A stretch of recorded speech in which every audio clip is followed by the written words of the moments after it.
Hi, my name is Phil Kessler. I'm a tax lien coach here, and we're gonna play a little game today where we're gonna spin a wheel, we're gonna get a question, and we're gonna answer the question talking about who we are. Let's see what we get. Okay, describe a time when a deal didn't go as planned and what you learned. So I'm gonna talk about this in probably a different light. So back in 2017, I had purchased a bunch of these tax liens that were in Arizona.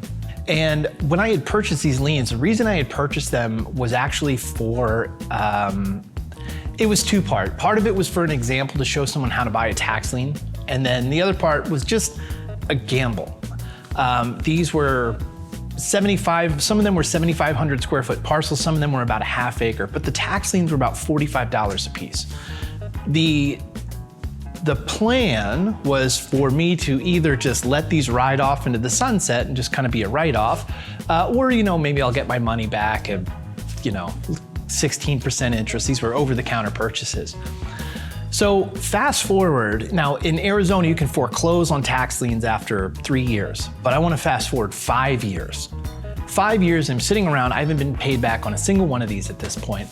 And a couple of companies announced out of nowhere that they were gonna build these facilities. So one of them was Intel. Intel was building a chip factory in southern Arizona.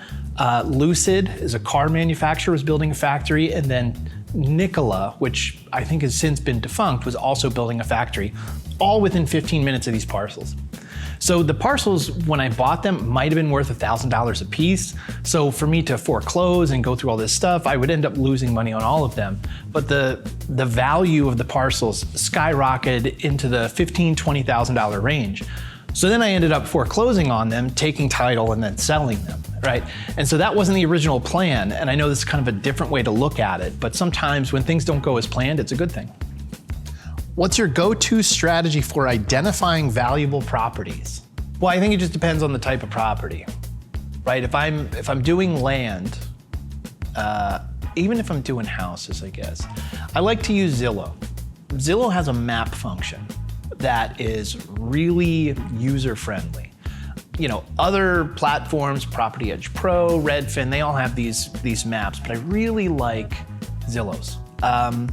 And so what I'll do is I'll start on a really big macro level. I'll look at an entire county and I'll change the criteria that are in Zillow. I'll look for sale prices between X and Y. I'll look at acreage between this and that, and I'll kind of get the type of property that I'm looking for. And as you're looking at the whole county, you'll see the solds that will show up in these clusters throughout the county.